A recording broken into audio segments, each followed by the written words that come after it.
Эзний өдрийн мэнд хүргэе. Сайхан амарцгаасан уу. За бүгдээрээ хамтдаа дэрэгд сууж байгаа хүнтэйгээ мэдчлэе. Эзний өдрийн мэнд хүргэе гэж. Эзний өдрийн мэнд хүргэе. За Христэд итгэгчдийн хувьд бол нэм гараг бол эзний өдөр. Тийм үү? Эзний өдөр. Яагаад вэ гэвэл бидний эзэн Есүс Христ нэм гарагт амилсан. Нэм гарагт амилсан. Тэр үхээд цовлогдоод булшинд оршуулгадаад 3 дахь өдрөө амьлахдаа нэм гарагт амилсан учраас түүний нэрэнд итгэдэг, түүнийг аврагчаа гэж хүлээмжшүүлдэг хүн нэг бүрийн хувьд бол нэм гараг бол эзний өдөр байна. Эзэн Есүс Христийн өдөр байна. Өөрөөр хэлбэл бид энэ өдөр эзний үг сургаалаас суралцаж, эзний өмнө өөрийгөө авчрах, түүнийг хүндэлж мөргөх тэр цаг дор өөрийгөө зориулдаг өдрөө гэсэн үг. Амен. За та эзний үг рүү ороход бэлэн байна уу? Бүгд хамтдаа тунхаглацгаая. Та намайг дагаад тунхаглаарай. Хамтдаа тунхаглая. Их эзэн минь ээ. Яг одоо би таны чуулганд ирж байна. Таны амьд үг, таны үнэн үг надад илчлэгдэх болтугай.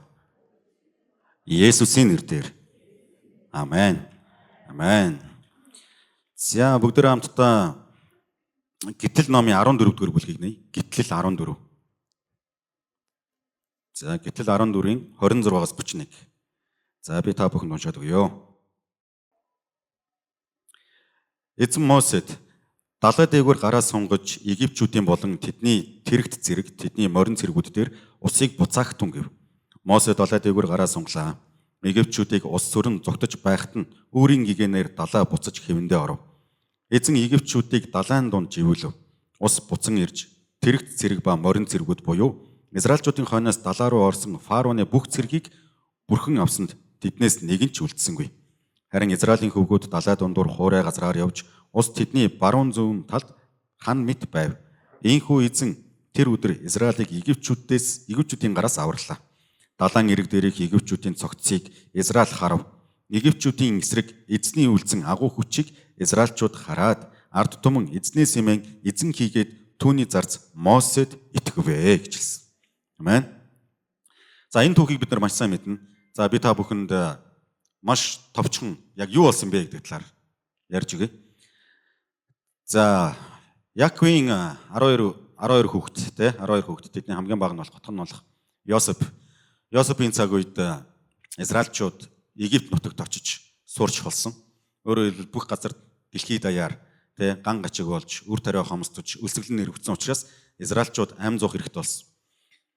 Тиймхүү ам зуух хэрэгтэй болсон учраас Йосеф Египтийн ерөнхий сайд болсны дараахан бүх үндэснэрээ те одоо 70 орчим хүн гэр бүлээрээ Египт нутагт очиж оршин суусан. Ингээд 400 жил өнгөрсөн. 400 жил өнгөрөхөд Египтчүүд Израильчуудыг боолоо болгоцсон байсан. Даралдаг байсан, те хавчдаг байсан, алдаг байсан. Тэгээ дураараа те одоо ер нь бол хүнийг яаж боолчж болох тэр бүх арга замаар боолчдаг байсан. Ягд вэ гэвэл Израильчууд Египтийн газар нутаг дээр оршин сууж байхдаа маш хурдцтайгаар өсөөдсөн. Олол болоодсэн. Бид нар мэдэн штэ одоо ингээ Яаковыг харахад Яаков гэхэл 12 хүүхэдтэй тий. Тэгэхээр Израиль гэр бүл ер нь олон хүүхэд төрүүлээд аюу олол болоодсэн учраас Египтийн эрх баригч нар удирдагч нар юу гэж хэлсэн бэхээр за эдгээр төд удалгүй маш олон болоод бидний эсрэг тий одоо жодуу лом алах хүрзээ бариад бослог гарах вэ, тэмцэх вэ, бидний эсрэг тий дайн дэгдээх вэ. Харин үүнээс сэргийлээд бүгдээрээ Израильчуудыг ер нь даралдаг байя гэж хэлсэн юм. Боолчилдаг байцгаая гэж. Тэгээ тэднийг ингээд хүнд хүчээр ажиллаар дарцгаая.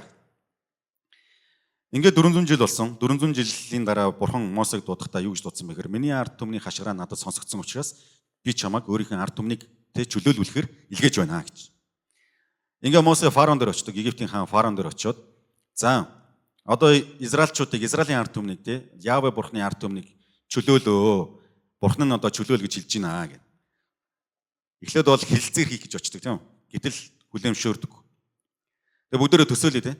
Өөрөөр хэлбэл Израильчууд яг тэр цаг үед хэдүүлээ байсан бэ гэвэл 2 сая орчим хүн байсан. 2 сая орчим хүн. Тэгээ Египтийн хаанаас очиод нэг цөлөөс нэг нөхөр ирээд за тэр ирж байгаа нөхөр нь бол Египтийн одоо орогдол واخгүй юу? Ер нь бол орогдол. Одоо зугтцсан нөхөр. Хаан дээр очингуудаа за энэ 2 сая хүнийг явуулчихаа гэж хэлж байгаатай адилхан гэсэн үг. Тэгээ энэ 2 сая хүнийг явуул гэдгийг Бурхан нь хэлж байна гэж. Тэгээ ямар ч зүгээр ингээд логикоор тэ ингээд бодоход төсөөлөхөд энэ бол ямар тэ даварцсан нөхөр вэ гэж бодно. Энэ одоо хинээс юу хүсээд байгаа юм бэ? Юу гуугаад байгаа юм бэ? Энд чи бүр сүултээ шаардж байгаа шүү дээ. Явуул гэж хэлж байна гэж. Энэ одоо өөрийгөө хингээ бодцсон юм бэ? Тэгээ нөгөөх нь ингээд 40 жил ингээд тэ цөөлд ингээд ямаа хариулцсан нэг хончин малчин нөхөр байгаа байхгүй. Тэгээ таяг маягтай ингээд. Тэгээд явуулахгүй гэд фараон шийдсэн тий. Шийдснийхэн дараа 10 гамшиг болдог. 10 гамшиг болоход тэнцээ хамгийн одоо эцсийн 10 дахь гамшиг нь хамгийн хүнд буюу Египтийн бүх тий мал амьтан, мал сүрэг, хүний уугнууд нь бүгд нэг шөнө бүдээр өгдөг. Эзний сүрүүлэгч сүнс Египт даяар яваад уугнуудыг цогтөг. Ингээд фараон тий хүссэн хүсээгээ бууж өгч байгаа. Хүссэн хүсээгээ бууж өгөхдөө фараоны хүртэл ууган хүн тий өөд болоод тэгээд явцгаа гэж. Чи энэ ард түмнээ аваад явцгаа. Тэгээ 2 сая хүн тэнцэнээс гарч байгаа. Ингээ 2 сая хүн ингээд гараад явхад Бурхан тэднийг бас замчилдаг тийм. Замчлахдаа яаж замчилдаг гэвэл яг шууд Канаан нутг руу ордог арга замаар тийм. Тэр замаар замчлаагүй. Харин аюулгүй замаар буюу улаан тэнгисийг тийм гатлах арга замаар ингэж явсан. Өөрөөр хэлбэл юу гэхээр хэрвээ тэд нэр шууд Египтээс гараад хажуутлан шууд Канаан нутг руу ингээд ойрхон шүү дээ. Тэр аюул ойрхон. Ингээ эргээд дагаад орсон бол өөдөөс нь юу хүлээжсэн бэ гэвэл Филистийн айрам хүлээжсэн.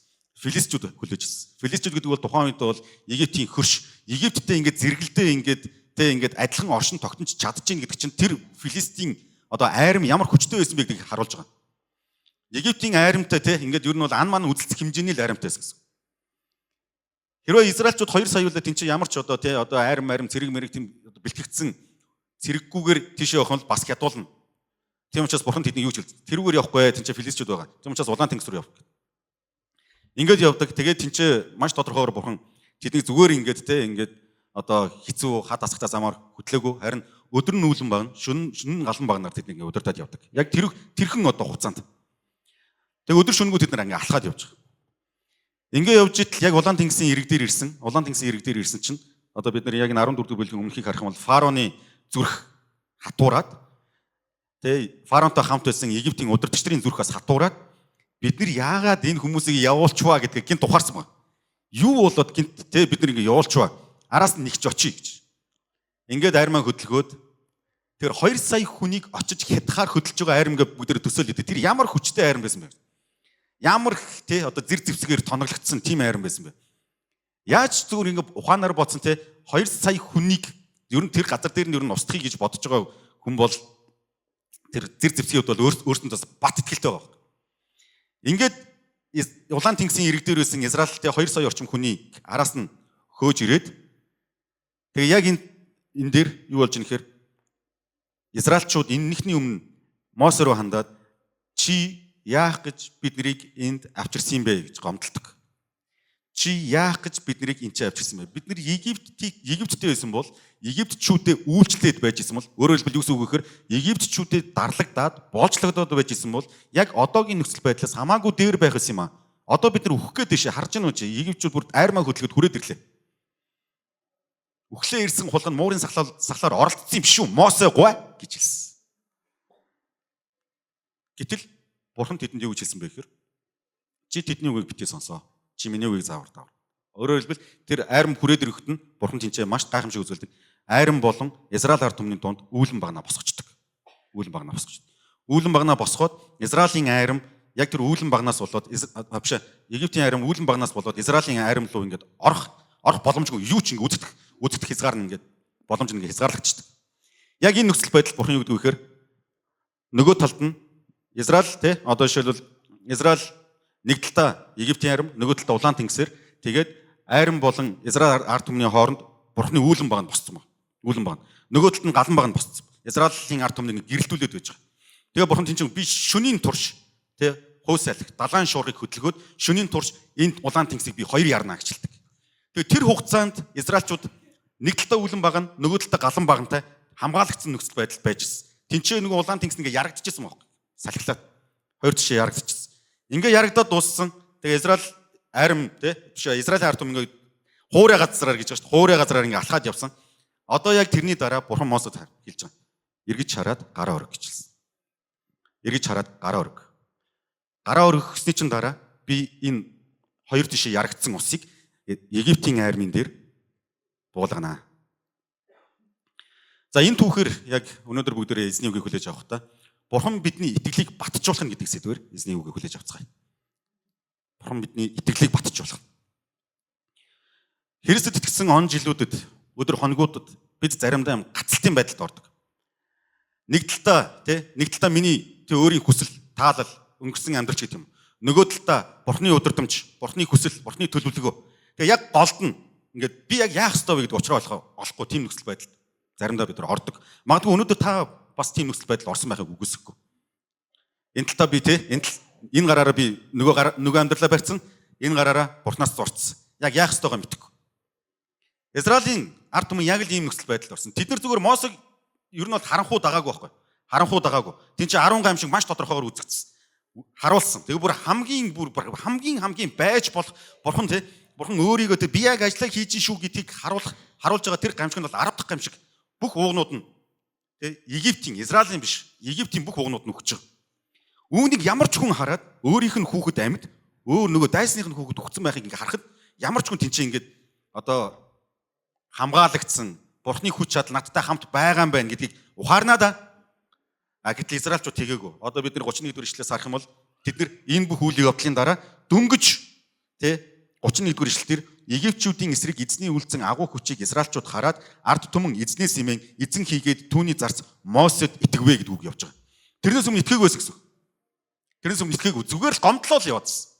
Яах гэж дагуулж гарч иж байгаа юм ба. Ийм олуулаа ингээл хилхилдээл ингээл тоос манруулаа, шороо тоосондоо манраал ингээд 2-2 саяулаа. Тэгээ бид нар юу ч хүлээж байгаа юм бүүмэд. Тэгээ нэг цөлөөс ирсэн цөлд 40 жил байсан нэг нөхөр таягтай нөхөр ирэнгүүтээ явцгаая гэгэн гутан дагаа гараад ирсэн. Тэд нар одоо ингээ хэрэлдэж эхэлж байгаа. Яг юу хийж вэ бид нар? Бид нар яг хэнийг дагч вэ? Тэгээ яг ингээ бүх юм амжилттай болол тэгээ Египтийн нутгаас гараа явж ирсэн чинь араас нөгөө Египтийн айрман үрж ирээ алах гад хүрээд ирчих. Ойртод хүрээд ирчих. Тэгээ бүр эргэлцсэн. Бид нар яг буруу юм ачиж. Гэтэл Бурхан яг энэ үйл явдал түүхээр дамжуулаад Израиль ард түмний итгэлийг батжуулж байгаа. Өөрт нь итгэх итгэлийг баттай болгож өгч байгаа. Бүр маш баттай болгож өгч байгаа. Бурхан бидний итгэлийг хэрхэн батжуулд юм бэ? Бүгд хамтдаа 26-27 дугаар ишлэлээс харцгаая.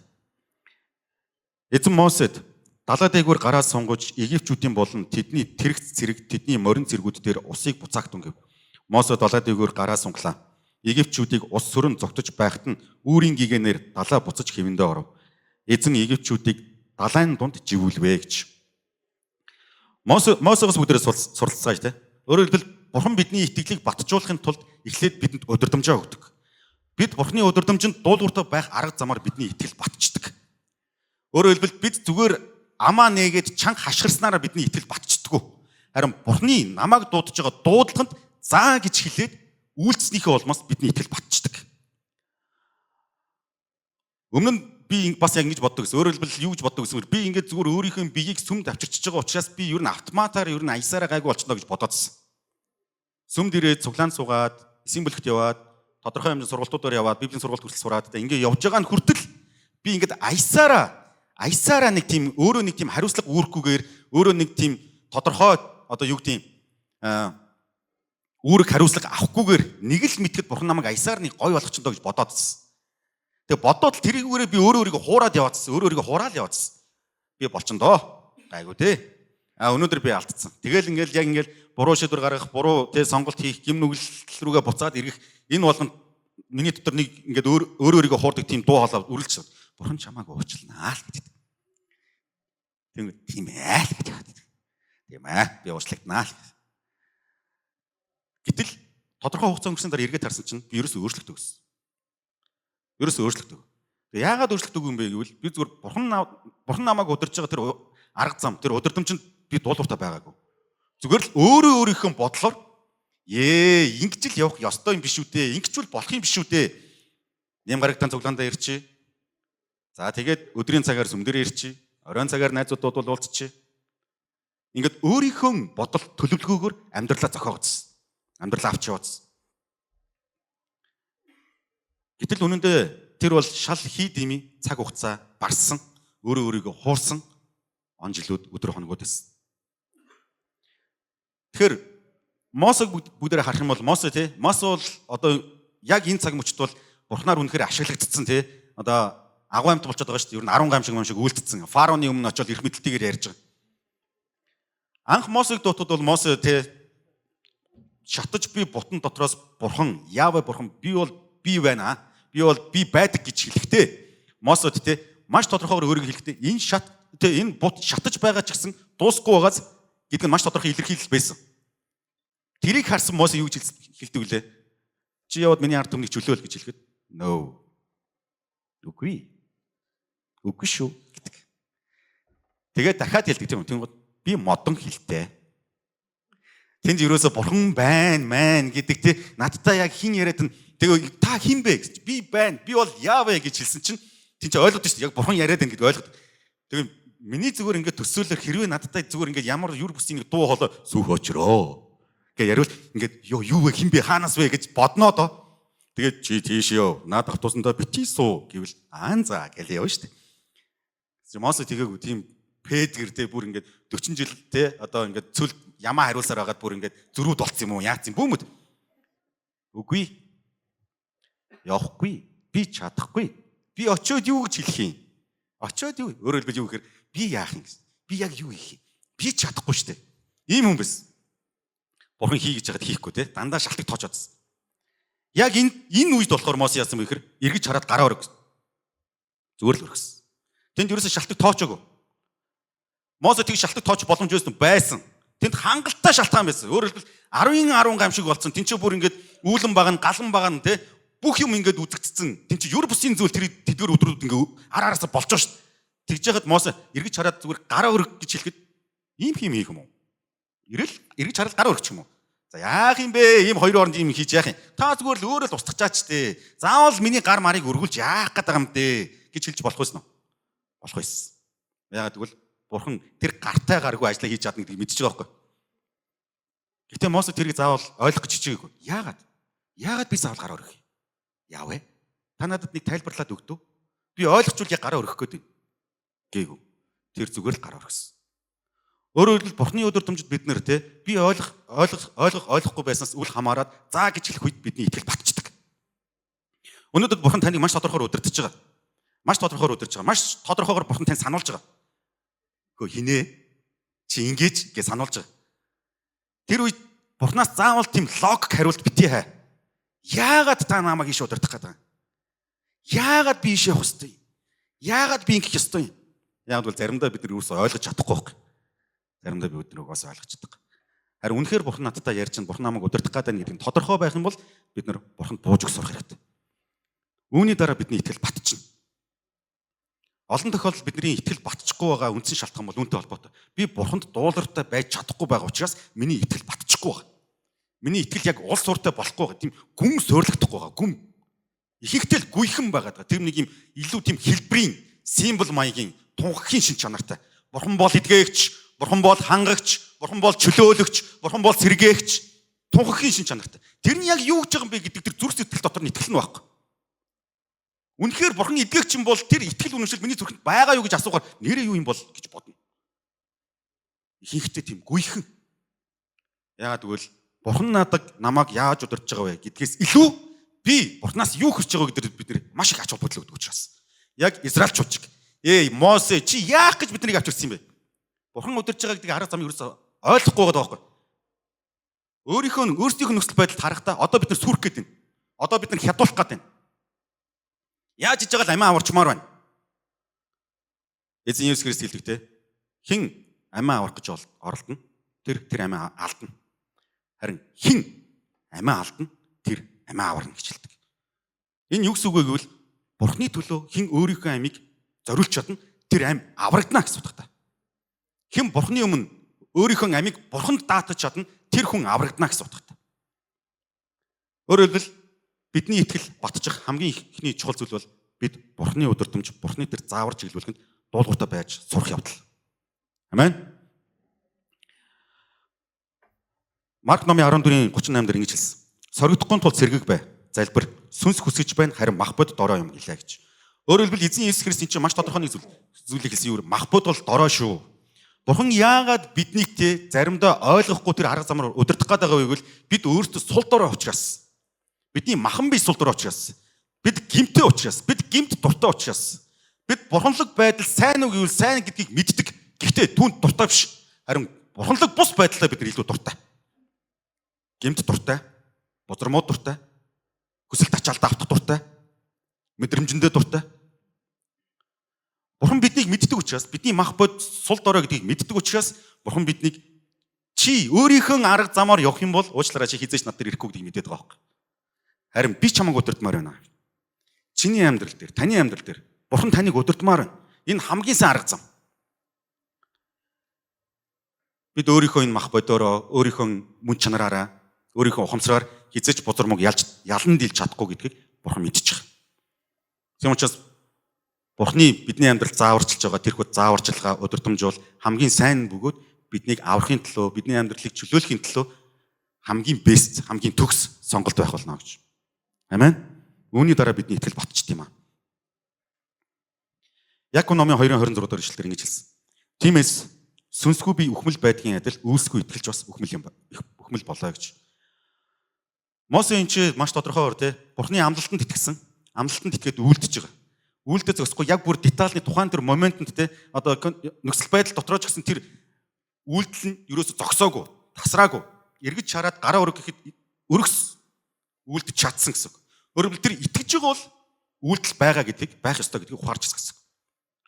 Яков номдор ч маш тодорхой хэлсэн. Христэд итгэж байгаа итгэл гэдэг бол үйлстэй хамт заавал хамт байх ёстой. Хамт ажиллах ёстой. Итгэл үйлс хоёрыг салгаж болохгүй. Салахын ч арга байхгүй. Хэрвээ би Есүс итгэдэг гэж хэлжээд миний үйлс өөр юм үйлдэл дэвэл уучлаарай би яг Есүс итгэж гэнэ гэдэг асуултанд хариулах хэрэгтэй болсон. Сүнсгүй би үхмэл адил, үйлсгүй итгэл бас үхмэл юм аа гэж. Бидний итгэл батчихын тулд бид Бурханд итгэж, найдаж, түүний амлалтанд итгэжлээ бол түүнийхээ дагуу зоригтой үйлдэл сурах хэрэгтэй. Зоригтой үйлдэл сурах хэрэгтэй. Зоригтойгоор алхам хийж сурах хэрэгтэй.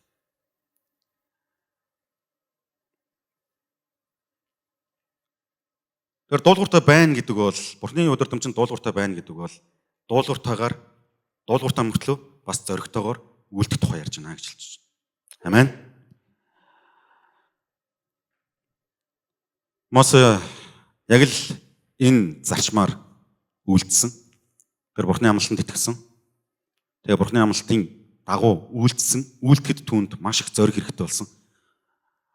Нэг ямаачин, нэг малчин, хончин хүн бүхэл бүтэн тухайн үеийн хамгийн хүчрхэг хааны өмнө очиод Явэ Бурхны зааврын дагуу үйлдэж байгаа. Удирдамжийн дагуу үйлдэж байгаа. Мосыг үнэхээр л хөдлөгсөн маш тийм юр бүсийн хүч чадалтын чинь ажиллаж байгаа байхгүй. Тэгээд тэр заа гэж сүлд ойлгосон. Өндөр Бурхан ч гэсэн таныг яг энэ арга замаар удирдах байгаа. Бурхан өндөр таныг аврамаар байна. Та биднийг аврамаар байна. Та бидний бузар муугаас чөлөөлмөр байна. Бурхан таныг таны ойлгох арга замаар удирдмаар байна. Бидний хүчин мөхсдөж байгаа бидний чадал хүрхгүй байгаа тэр амьдралаас биднийг салгаж авмаар байна. Нэг талаас Египтийн харим, нөгөө талаас Улаан тэнгисийн завсар хавчуулагдсан Израиль ард түмнийг аварсан лугай адил биднийг ч гэсэн энэ яг гаццсан байгаа энэ цэгээс Бурхан биднийг авармаар байна. Тиймийн тулд Бурхан миний удирдамжинд дуулууртай байгаач гэж өнөөдөр танд Бурхан хэлж байна. Амен.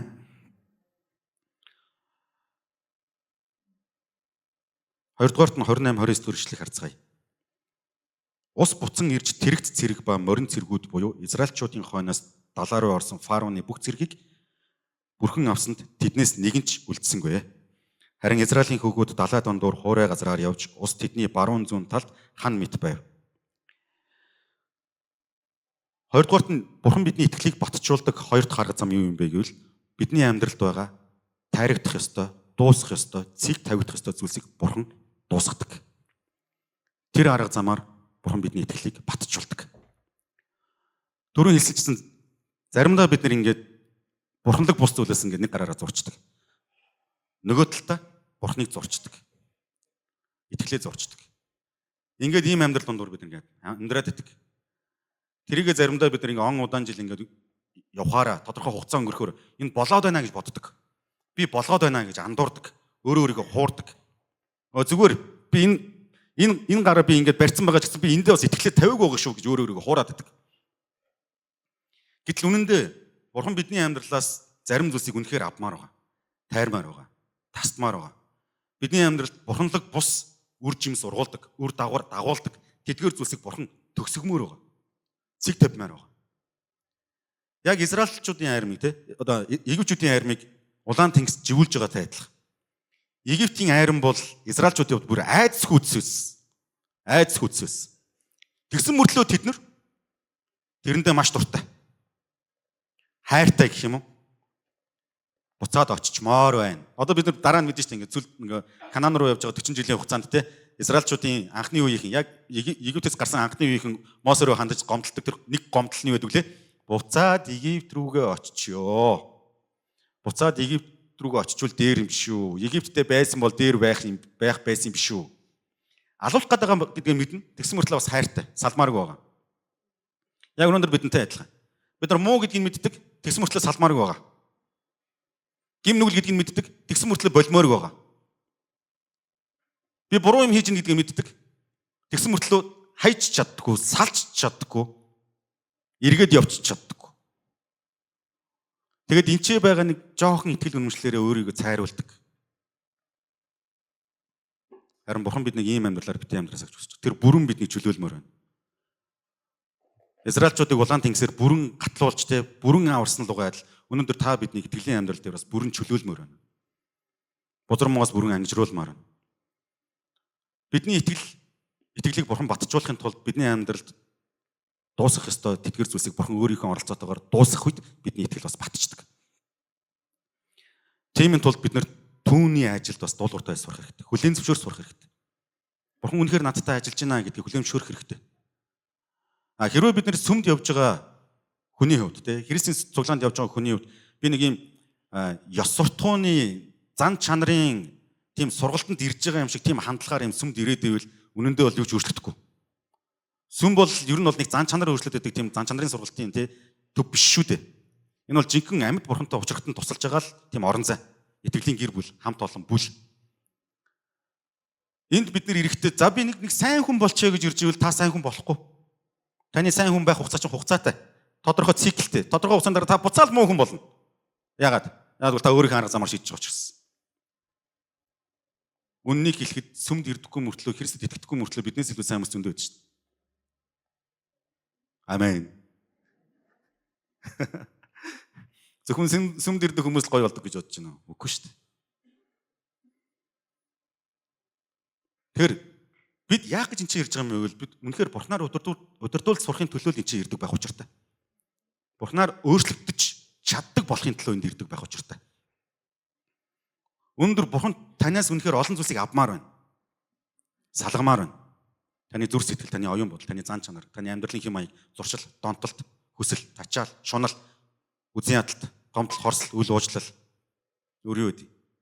Тэр бүхнээс Бурхан таныг чөлөөлмөр байна. Тэрнээс чөлөөлөгдөхийн төлөө ингээд 40 өдөр мацаг бариад ч нэмэр байхгүй. За шууд би тэгж хэлнэ. Бурхантай л холбогдохгүй юм бол. Бурхны сүнсээр л удирдуулахгүй юм бол. Бурхны хүч чадлаар л тэдгээр бүх зүйлийг зайлуулах чөлөөлөгдөх, авах, оролдох хийхгүй юм бол юу ч болохгүй. Дахиад нөгөө чөтгөрийн цикл, чөтгөрийн тойрог дотор л амьдрна бид нар. Израильчууд яг л тийм цикл дотор амьдсан. Тийм учраас Египтээс гарсан эхний үеийнхэн Канаан нутг руу ороогүй байхгүй. Тэд нар тэр циклээсээ гараагүй. Тэд нар эцсийн мөч хүртэл Бурхныг эсэргүүцсэн, Бурханд гомдлсон. Амьдрал дээр нь маш тодорхойгоор Бурхан хангалт хийсэн үү? Хийсэн. Хамгаалт хийсэн үү? Хийсэн. Юр бусын арга замаар, олон янзын арга замаар тэднийг амьдрахад нь тусалж ирсэн үү? Тусалж ирсэн. Гэтэ эцсийн мөч хүртэл тэд нар өөрсдийнхөө Египтэд байсан амьдралыг сангалцсан хിവэрлээс. Өнөөдөр бид нар яг л гим нүглийг сангалцаж хүсэж тэмүүлдэгтэй адилхан. Гой мэдрэмж, гой байх, бусд хүмүүсээр хүлээмжшөөрөгдөх, алдарших, бусдын өмнө хэн нэгэн байх дуртай. Тэгэхээр Бурхан бидний итгэлийг батжуулахын тулд заримдаа та бидний амьдралаас олон зүйлийг авна. Өнөөдөр баадгүй бид нар тэр процесс донд ч явж иж магадгүй. Бурхан надтай ажиллаж байгаа, бурхан өөрийнхөө хүчээр надтай ажиллаж байгаа, тантай ажиллаж байгаа. Тэр процесс донд явж иж магадгүй. Тийм бол дуулууртаагаар Бурханыг ажиллахад орон зайг нь гаргаж өгцгөөе бүгдээр. Амен. Үүний дараа бидний итгэл батчихна. Үүний дараа бидний итгэл улам илүү гүн болно. Гүйхэн биш, гүн болно. Гадна харагдах байдлаараа бид нар гараа өргөөд те Бурхан минь та үнэхээр агуу юм аа гэж хэлдэг байсан бол тэр үгчин үнэхээр зүрхний гүнээс ундран гардаг болох болно. Эзний нэгүслийг ойлгох болно. Эзний инэрлийг, эзний хайрыг, түүний хангалтыг, түүний авралыг ухаарах болно.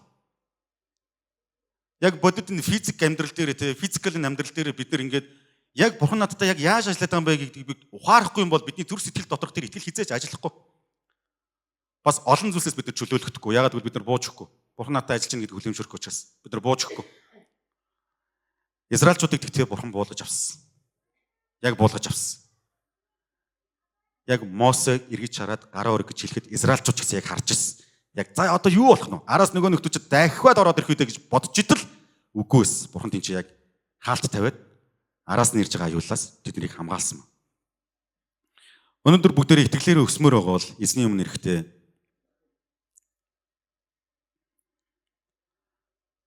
нэгдүгээр Бурханы удирдамжинд дуулууртай байж сурах хэрэгтэй. Тэр удирдамжинд дуулууртай байна гэдэг нь зүгээр л за Бурхан минь амен гэж хэлэх тухай биш. Харин үйлстэй байх тухай юм байна гэдгийг ухаарцгаая. Тэгээд саяны хэлсэнчлэн бидний амьдралаас салгагдах ёстой, таригдах ёстой тэдгээр зүйлсийг Бурхан тайрахад хүлээн зөвшөөрцгөөе. Дуугүй л засагдчих. Бурхан ажиллая хийх.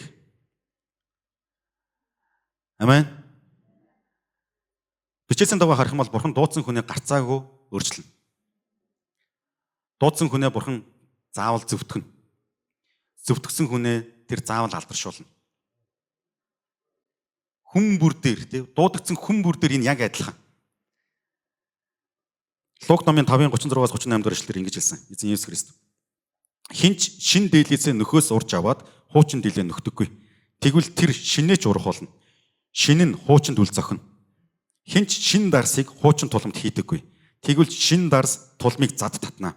Дарс асгарч туламж сүйднэ. Харин шин дарсыг шин туламд л хийх ёстой гэж. Өөрөөр хэлбэл Бурхан бидний амьдралыг Бурхан биднийг сонгож дуудсан гэдэг нь биднийг шинэ амьдрал руу хөтлөж байгаа. Энэ бол гарцаагүй үнэн. Хэрвээ та Бурханд итгэж байгаа бол та дуудагдсан хүн мөн. Бурхан хэн нэгэн хүнийг дуудачаад зүгээр за яах вэ? Энэ бол за яах вэ? Итгэсний их юм гэж боддоггүй л байхгүй. Бурхан тэр хүнийг заавал өөрчлөнө. Заавал өөрчлөнө. Хоёр арга зам байгаа. Бурхан хүнийг өөрчлөх. Нэг бол тэр хүн үнэхээр Бурханы өмнө бууж өгөө. За Бурхан та намайг өөрчлөө. Миний тарих тустай зүйлсийг тайрчгаа. Би улам илүү сайн үр жимс ургуулахын төлөө, Бурханлаг үр жимс ургуулахын төлөө би танаар засагдъя. Бурхан минь таны надтай ажиллаж байгаа арга зам бол хамгийн сайн. Үүний дараа надад аврал байгаа, эрхчлөө байгаа. Би итгэж байна гэд өөрөө бууж өгөх. Үгүй бол Бурхан өөрийнхөө хүч чадлаар таны амьдралд оролцох. Таны хүлээмжшөрөх байгаа, таны тавьж явуулахгүй байгаа зүйлсийг Бурхан хөдөлгөнө. Сүрдүүлж байгаа ч юм биш. Таны амьдрал эмх замбраагүй болно. Та өмнө нь хянаад чадаад байна гэж бодож исэн байдал чинь таны хяналтнаас гарна. Та айн, та ичгүүрээс айн. Тэгтэл Бурхан тэрийг өөрчилнө. Засна, заавал засна. Яг бол бид нар дуудагдсан байхгүй. Бурханы сонголт хизээч буруу байдаггүй. Бурхан хизээч буруу хүн сонгодоггүй байхгүй. Бурхан нэг хүн сонгочоод нэг Жожо гэдэг хүнийг сонгоцсон те Сөхөчргөө хүнийг сонгоцсон байсан чинь нөгөөх нь ингээд яг сонгогдсныхаа дараа ингээд зүв биш байгаадах нь Ехүди буруу хүн сонгочих. Мач явчих гэдэг. Тийм Бурхан биш байхгүй. Бурхан заавал засдаг Бурхан. Амен. Тэгээ хоёр сонголт байгаа. Нэг бол бид нар өөрсдөө бууж өгнө. Эзэн минь. Үгүй л яг энэ Израильчууд ч ихтэй гомдлсоор байгаа л эцсийн дүндээ ирэг дээр гарах хэрэгтэй. Тэр бүх айдас, ичхүүр тэр бүх мэдрэмжтэйгээ хамт ингээд туулж явсаар байгаа л эцсийн дүнд 31-р эшлэлээр Бурхан байсан биз дээ гэж ойлгох. Эсвэл Мосе шиг зүгээр л дууг гараа өргөл Бурхан хэлж байгаа би шууд хийх ёстой гэж. Ийм хоёр сонголт юм бид нар ярьж байгаа. Амен. Би танд энэ хоёр сонголтыг өгч өөрөө л мэд.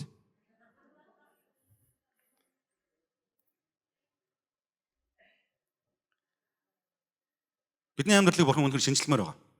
Шинжилмээр байгаа гэдэг нь бидний нэг аваад цацтал баяжуулах тухай ерөөсөө биш шүү дээ. Бурханлаг сайн хүн байлгамаар байна. 10, 20, 30, 40, 50, 60, 70, 80 жилийн турш, 90 жилийн турш бид нар энэ хорвоолох төр гим нүгэлтэйг зуурлаж амьдрсан тэр бохир заван амьдралаас биднийг салгамаар байгаа. 400 жилийн турш боочлогдсон, 400 жилийн турш Египтийн боолчлт байсан Израильчуудыг гаргаж авсантай адилхан биднийг гим нүглийн энэ боолчлоос гаргамаар байгаа. Таныг хүсэл тачаалаас чинь салгамаар байна. Шунлаас чинь салгамаар байна. Зүр сэтгэлийн шархаас чинь эдгэмээр байна. Донтолтуудаас чинь болиулмаар байна. Тиймийн тулд Бурхан өнөөдөр тантай ажиллаа хийхийг та зөвшөөрсөн.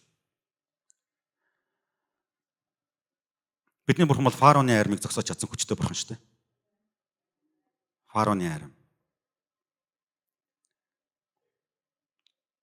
Бид гадаад дүр төрхийнхөө хувьд өөрчлөгдөж болно. Би одоо сүүлийн дандаа л нэг энэ талаар яриад байгаа. Бид гаднаа бол гоё харагдаж болно. Бид нар чаднаа. Бид нар бол авьяастай. Та ялангуяа Монгол хүмүүс бол ганган штэ. Айгуу ганган. Тиймээс харагдах байдлын хувьд бол маш ганган. Ингээд одоо би ингээд Швейцарт ингээд байж хад ер нь бол Монгол хүмүүс айгуу ганган байхгүй ингээд. Тэнд ингээд одоо ингээд их дэлгүүрт нь ингээд шинэ ингээд заагвар шинэ брэнд ингээд ховцсон гарангууд. Ер нь монголчууд хамгийн түрүүнд түүгэд авцсан байдаг шүү. Яаж мэдгүй хэр яг очихоор адилхан ярдмаар ингээд байхгүй болсон байдаг байхгүй. Бид нар ч ингээд хэмжээ ойролцсон юм чинь. Тэгээ яваад очингууд дандаа нэг бол бүр амар жижиг нэг бол амар том ярдмаар нь үлдсэн. Бусны хин авсан монголчууд авцсан байдаг байхгүй. Ганган. Маш ганган шүү. Ганган байгаас.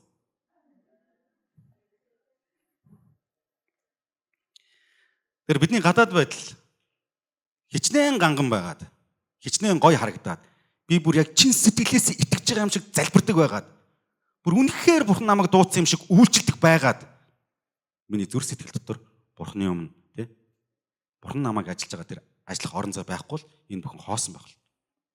Хоосон байна. Юу ч биш байх.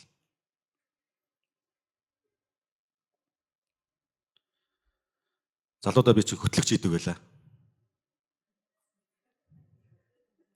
Зарим хүмүүсийн үед одоо би залуу л та. Зарим хүмүүсийн үед бол одоо ахын штэ. Манай үеийнх өвөө болсон штэ. Өвөө болсон. Айгүйх үйл ажиллагаа хөтлөн гадаад жисэн, дотоод жисэн. Энэ орой мэндийг та бүхэндээ өргөн дэвшүүлье гэл. Сайн байцгаана уу эрхэм хүндэт зочдоо. Сайн байцгаана уу энэ газар өргөдөн ирсэн эрхэм хүндэт аав ээж ахын дүүс нараа. Гэгэн гэрлэр гэртэн гийж гэрэл тоюунаар ухаантан цэлмхийн өлцийтэй сайн нэрүүлээр та бүхнийг мэнчлэн төвшүүлье. Бид нар гаднаа ингэж харагдаж болно. Ингэж ярьдаг байж болно. Уянгалж болно шүү дээ. Гэтэ бидний зүрхэнд Бурхан хүрмээр байна. Амен. Бидний зүрхэнд, таны зүрхэнд Бурхан хүрмээр байна. Та биднийг үнэхээр өөрчлөмөр байна. Бидний амьдрал хэрвээ бузар муугаас салахгүй байх юм бол Бурханы хүч чадлаар чөлөөлөхгүй байх бол биднийг аюул хүлээж байгаа. Аюул хүлээж байгаа. Гим нүгэл заавал үр дагавартай. Бузар муу заавал үр дагавартай. Зайлмих заавал үр дагавартай. Хор хөнөөлтөй. Бид нар Адам Ява хоёрыг мэдэн штэ. Адам Ява хоёр яг тухайн үед тэр модны жимсээс идэж байхдаа өөрсдөө яг зөв юм хийж ин гэж бодож ирсэн. Гэхдээ үр дагавар нь маш аюултай байсан. Тэр мөнхийн шитгэл те мөнхийн үр дагаврыг хүртсэн. Үүнтэй адилхан бид нар өнөөдөр гим нүглэлтэй зүгээрээ энэ үр дагавар ирэхгүй ямар нэгэн муу зүйл болохгүй яаж ч гэдэггүй штэ гэж бодож байгаа уучлаарай үгүй тийм ш. Сайн зүйл сайн үр жимсээ хураадаг бол муу зүйл ч гэсэн муу үр жимсээ гарцааг хураана. Тийм учраас Бурхан биднийг өнөөдөр авармаар байна. Тэр аюулаас авармаар байна. Тэр бузар муугаас биднийг чөлөөлмөр байна.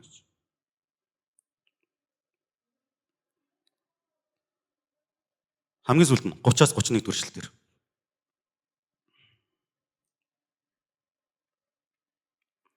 Ийхүү эзэн тэр өдөр Израилийг Египтчүүдийн гараас аварлаа. Далайн ирэг дээрх Египтчүүдийн цогцыг Израиль харав. Египтчүүдийн эсрэг эзний үйлцэн агуу хүчийг Израильчууд хараад ард түмэн эзнээс имэн эзэн хийгээд түүний зарц Мосед итгэвэ гэж.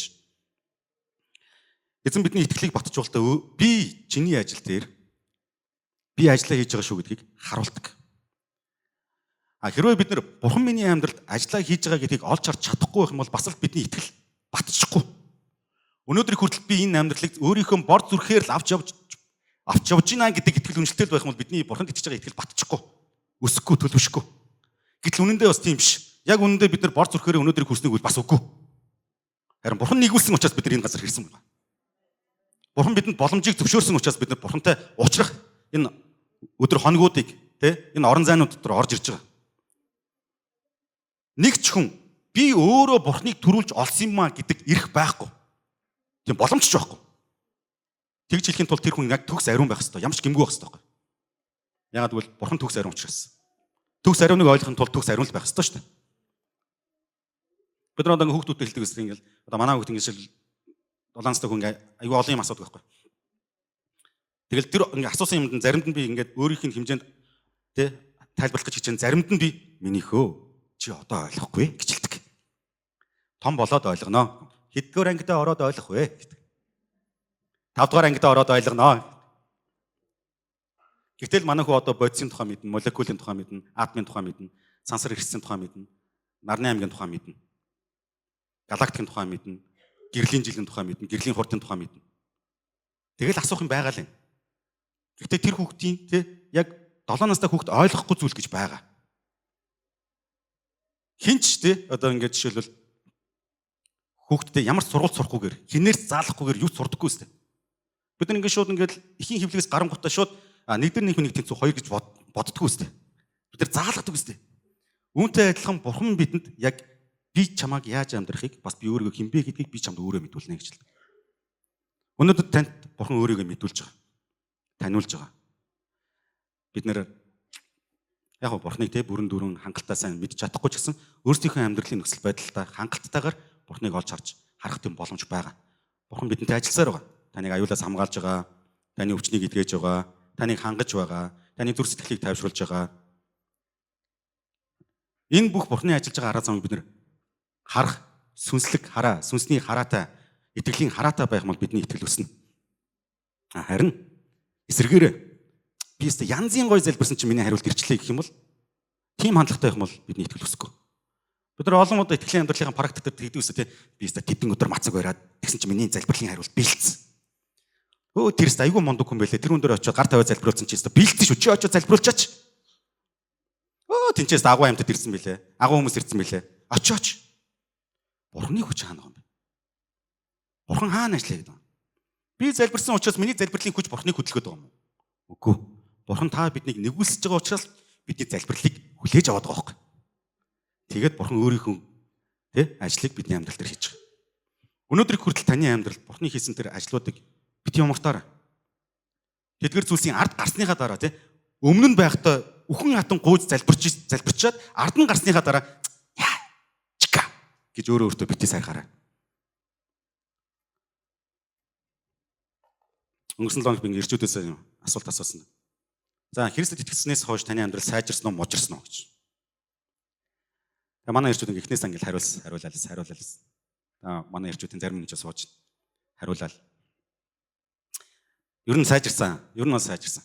Итгээгүй байхаас илүү хамаагүй сайжирсан. Мэдээж дундуур нь алдаануудад байсан, буруу шүдэр, буруу сонголоод гаргасан. Гэхдээ л ер нь бол итгэснээс хойш амьдрал сайжирсан. Агтл манай нэг залуу маань тэгсэн. Яг сайжирсан гэж бол хэлэхгүй. Сайжраачгүй, муужраачгүй. Заримдаа муужсан ч юм шиг гэж хэлсэн. Тэгэхээр би тэр залууд юу гэж хэлсэн мэхээр за би ч юм тэгвэл дахиад сайн мэдээ ярьж өгье гэж хэлсэн. Олон жил явж өмссөн шүү дээ. Өөрөөр хэлбэл юу ярих гэдэг нь хэрвээ бидний амьдрал дээр бурхан ажиллаа хийж байгаа гэдгийг олж харж чадахгүй бол бидний итгэл өсөхгүй. Хэрвээ та Есүс Христ итгэж байгаа бол бурхан тантай маш тодорхой ажиллаа хийж байгаа. Таны амьдрал маш олон зүйлсийг хийсэн. Өнөөдөр хүртэл хийсэн. Таныг аварсан. Амен. Бидний ойлгохгүй арга замуудаар би ингээс өмнөх юун дээр номлол дээр бас ярьсан. 1 сарын 1-ний өглөө би ингээ их нэртэйгээ хамт ингээ машинтайгаа ингээ залбирал руу явж байсан. Тэгээд хөнгөө уулзуур таарад ногоон гэрэл асцсан байсан. Тэнд ерөөсөө ингээ өөрөөр хэлбэл шууд чигээрээ хурдтай явах ямар ч асуудал байсан. Тэгээд би дотроо юу гэж бодсон. За жоохон хурдтай гიშг харчаад гэж бодсон. Яг тэр нэг эрэгтэй хүн чинь машин барахаар ингээ нэг машингүү зам харахаар өөр ирэхгүй нэг уян алдарсан хоош ингээ явчих гээд байсан. Давхичих гээд. Тэгээ яг ухалцаад ногоон гэрэл эргэн тойронд машин байхгүй. За явчих даа гэл жоохон ингээл эргэлзээтэй болох яг уу гэл ингэсэн байхгүй. Жоохон ингээд намс хийгээл жоохон торомзоо хурдаа хассан чинь урд дуур нэг пүрүсгэж гэл бодсон. Маш хурдтай бүр урд дуур ингээд баг ингээл хамрын өдөрт баг даарсан. Тэгэл чүт л урагшлсан бол тэгээд дуусаа. Тэгээд юу гэж бодсон бэ гэхээр яг тухайн үед бол ямар сонин гарваа энэ ямар нэрээс согтуу байсан да баг те ингэж бодсон. Гэтэ үүндээ цаана нөхөр баг аврагдсандаа баг баярлж байгаа юм. Тэгээ яг энэ үйл явдал дахиад саяхан өнгөрсөн 7 хоногт бас би ганцаараа өнгөрсөн сар эхнэр өтөр хүүхдүүдээ авчаад нааша Хятад элчингийн одоо наатлын уулзуур дээр ингээ хоошоо иргэдэг, баруун гарт хоошоо иргэдэг. Тэгээ тэрүүгээр ингээ дандаа л бид дөрөв ингээ явдаг байхгүй хамтдаа. Тэгэл нэмэлт таслаа ирэглээ зүгээр гараад. Нэмэлт таслаа ирэглээ зүгээр л. Нэмэлт таслаа зүгээр. Яг өөдөөс тэнцээ ерөөсөө ингээ ямар ч торох юм байхгүй ингээл явдаг байхгүй. Тэгээ яг тэр удаа ингээ за угаасаа л юм ч те явах стам ч ингээл ингээ машин тэрэгч ингээ ховрох. Эсрэг тал тайран жоох ингээ түгжрэлтэй. Удаашралтай. Тэгээ эргэл ороод ирсэн чи өөдөөс нэг спорт машин урсгал зүрэл ороод ирсэн. Яг бит хоёр удаас пум гэл урдаас ороод ирсэн. Тэгээ чи одоо явж байсан учраас ингээд даялаад гарсан байхгүй. Тэгээ тухайн үед ч гэсэн яг бодсон те. Энэ ста балаа ста нэр ийм юмнууд нэрээ ста нэр яах гэж машин барьдаг байна гэж бодож байгаа мөртлөө цаана нь үнэхээр эзэн амарч байгаа мэдрэмж. Эзэн хамгаалж байгаа мэдрэмж. Энэ мэтчлэн бидний амьдралд маш олон зүйлс байна. Маш олон зүйлс байна. Бидний амьдралд маш олон саад дотор тохиолдог та адилхан бас бидний амьдралд маш олон Бурхны авралын арга зам ажил хийж л байдаг. Амен уу? Би тэгээд 3 өдрөлгөн ЕБХ-г ингээд зааж байгаа. ЕБХ-д би ч одоо 2007 оноос хойш гэхэр чинь 18 жил ингээд ЕБХ-д үйлчилж байна. Тэгээ нэг юм би маш сайн мэддэг байхгүй. Манай ЕБХ-д суудаг хүмүүс бол мэднэ. Нэг юм маш сайн мэддэг. ЕБХ-т өдөр нэг бол оройн өмнөх оройн үгүй бол тэр өдөр ямар нэг юм надад тохиолдно. Хамгийн сонирхолтой юм. Тэгээд эхэндээ бол би тэрийг ингэж хүлээж авдаг гэсэн юм ингээд амар тийм стресстэй хүлээж авдаг. Яст юм амжихаа боллоо, хоцорлоо, үйлчлэлтэй явах чинь нэрээ энэ гай болсон юм гал ингээ хиндэ айгүй их. Тэгээс сүлд бол тэр юу ч хүлээж авсан гэр. За яг болох ёстой болдгоор болж яг энэний цантагта бурхан намайг яаж ижил гаргана гэж. Тэгээ сүүлийн өдрүүдэд бол нэг юм дандаа нэг миний машинтай холбоотой тийм саад тохиолдод байгаа. Тэгээ манай хүү ингээ хичээлийн тараа аав гэртэнд болгочаа тэгээ буцаад би БХ рүү ирдэг байхгүй. Тэнгууд нэг бол зам дээр ингээл зүг зүгээр явж байгаад л ямар нэгэн хүнтэй те ямар нэгэн хүн над руу ингээ хаших чинь чи ястай тэнийг малаастаа ингэж яваад тахта эсвэл ингээд тулж мулаал ингээ янз бүр болно. Эсвэл ингээд байрны дундуур явж байгаа өөдөөс нэг машин орж ирээд зогсож чинь тулаа зогсож чинь. Зүгээр л тулаа зогсож чинь. Яг өнгөрсөн л тийм болсон юм. Яасан бэ гэж хүүгээ аваад яг нэг ийшээ хороолын зам чинь түгжрэлтэй чинь тэнгууд байрны дундуур ингээ сүлжээд байрны дундуур орчигээд 9 байрны тэргээр ингээ явсан чи өөдөөс яг ингээ цаашаа ингээ дүнг бараг 2 м байсан баха.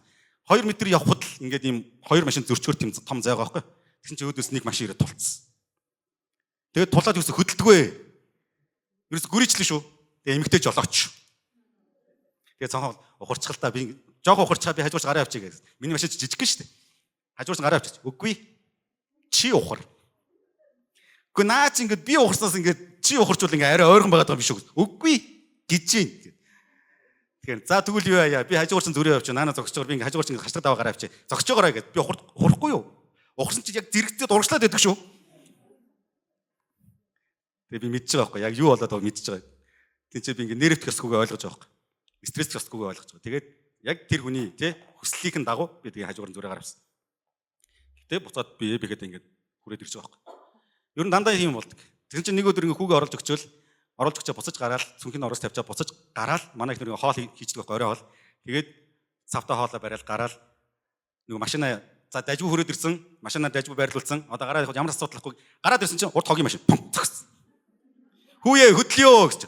Хог ач дуусны дараа хөдлөнө хоо. Тэгээд БХ гэлэх гээд идэг тий. Тэгээд тэр хооронд нэг айгүйх юм болж байгаа байхгүй. Тэгсэн чи яасан бэ гэсэн чи араас нэг юуны кино зургийнх нь юм уу нэг бөөн залуучууд бөөн одоо хар машинтай залуучууд хурж ирээд нөгөө хогийн машиныг баг хүчээр хөдлөсөн. Одоо яваа бид нэг наагч явах хэрэгтэй байна. Тийм гот нь би яаж байгаа наа гэл гарав. Тэгээ яг нэг тийм бидний амьдралд те бурхан ажиллаа хийж байгаа тийм маш бодиттой арга замд бидний амьдралд өдөр болгон тохиолддог байхгүй. Өдөр тэрийг бид нар харах тусам бидний итгэл уг нь батчих хэвээр. Харах тийм сүнсний нүд чихтэй. За мэдгүй сүнсний нүд чих ямар ч юм бөөмөд ямар ч лээсэн. Сүнслэг хараатай бай сурцгаая. Амен. Тэгээ Матай номын 22-ын 29-с 33 дугаар ишлэлээр тэгж хэлсэн байгаа. За 29 дугаар ишлэлийг уншичаа. Есүс хариуд нь тэдэнд та нар бичвэрийгч Бурхны хүчийгч мэдэхгүйгээс болж төөрөлдөж байна гэж хэлсэн. Өөрөөр хэлбэл Израильчуудад хандаж хэлэхдээ юу гэж хэлсэн бэ? Израильчууд юу гэсэн бэ? Ер нь ингээ хүн ингээд үхээд амьсныхаа дараа тийчээ гэрлэт гэж байх уу гэдэг асуултанд хариулж байгаа байхгүй. Хүмүүс юу гэж бодсон бэ гэхээр За мөнхийн улсад Деважинд очихоор яг ингээл гэр бүл мүл яг адилхан байх юм байна гэж өөрсдөө ойлгосон. Гэтэл хариуд нь Есүс юу гэж хэлсэн бэхээр та нар Бурхны хүчийг харахгүй байна гэж хэлсэн. Та нар бичвэрийг ойлгохгүй байна. Тийм учраас та нар итгэхгүй байна. Миний юу хэлж байгааг ойлгохгүй байна гэж хэлсэн. Яг үүнтэй адилхан бидний амьдрал дээр ч гэсэн Бурхан ажиллаа хийж байгааг бид нар харахгүй юм бол бид нар өөрсдийнхөө ойлгол энэ нь тэгсэн юм байна. Тэр нь тэгсэн юм байна. Өөрсдийнхөө бодоол, өөрсдийнхөө дүгнэлт хийгээл тэрэн дээр арга хэмжээ аваад шийдвэр гаргаад тэрэн тэгээ буруудсныхаа дараа тэ эргээд харсан чинь би буруу оччих. Би буруу харчих. Нэг ийм л юм дотор явна. Тэгэл гимшээл, харуусаал, харамсаал, шаналал, гутраал, үсэн цайгаал, үсэн унаал, халзраал ингээл явна. Бурхан биднийг аврамаар байгаа учраас үнэхээр бидний амьдралд маш бодтойгоор ажиллаж хийж байгаа. Бид нар нэг амар хайрлагдсан да эсвэл амар тийм ингээд бусдаас илүү тийм ингээд ирэх учраас биднэртэй Бурхан ажиллаад байгаа юм шиг шүү дээ. Бурхан зүгээр л биднийг авармаар байгаа байхгүй. Та биднийг бузармуугаас авармаар байна. Муухагаас авармаар байна. Бузар тэг гим нүглийн боолчлоос чөлөөлмөр байна гэсэн. Бидний амьдралд Бурханы ажиллаж байгаа тэрхүү арга замыг бүгдээ харцгаая, хардаг байцгаая, харахыг хичээцгээе. Өөрсдийнхөө хичээл зүтгэлээр өнөөдрийг хүрсэн гэж бодож явж ирсэн бол бас эргээд нэг дүгнцгээе те. Яг тийм үү? Яг тийм байсан уу? Би яг өөрөө хичээл зүтгэлээр яг өнөөдрийн энэ нөхцөл байдалд ирсэн үү? гэдгээ бодох хэрэгтэй гэж. Хамтаа судлаасаа босгоё бүгд.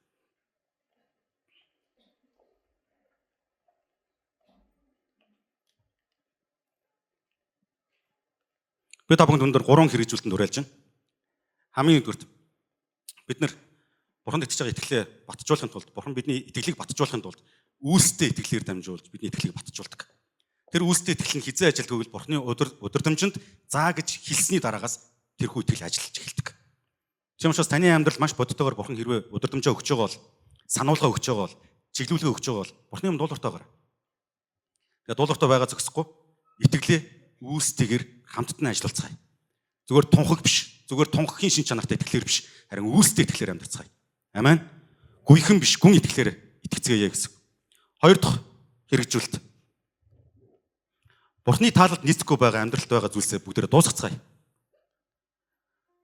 Бурхны хүсэл таалалд нийцэхгүй амьдралын олон зүйлс байгаа. Тэр бүх зүйлс дээр цэг тавих сонголтыг хийцгээе бүгдээрээ. Цэг тавихад нэг бол би өөрөө Бурхны юм бууж өгөөд цэг тавина. Үгүй бол Бурхны оролцоотойгоор би тэр бүх зүйлийн ард нь гарах хэрэгтэй болно. Бидэнд хоёр сонголт байгаа гэж хэлсэн тийм. Гурав дахь хэрэгжүүлэлт. Өнөөдөр бидний амьдралд ажиллаж байгаа Бурхны ажлуудыг бүгдээрээ олж харж чаддаг байцгаая.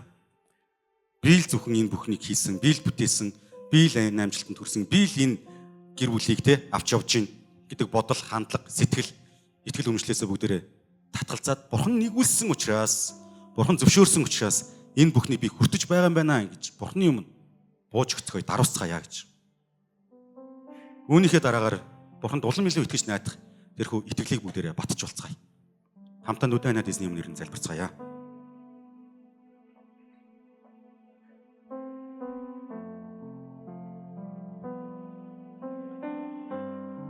Та яг одоо өөрийнхөө төлөө залбираарай. Саний хэлсэн 3 хэрэгжүүлэлтийн дагуу өөрсдөө итгэлээр итгэхийн төлөө,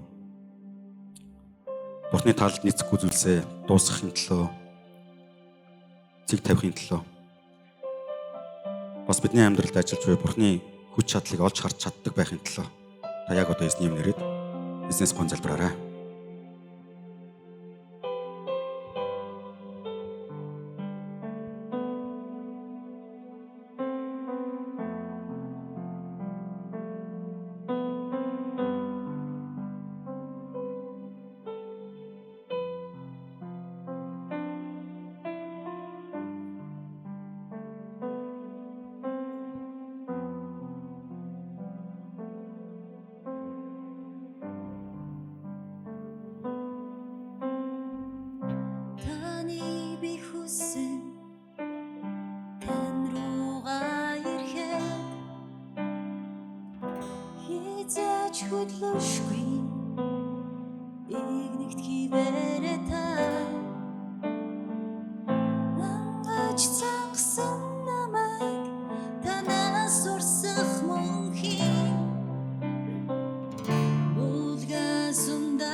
хөдлөөж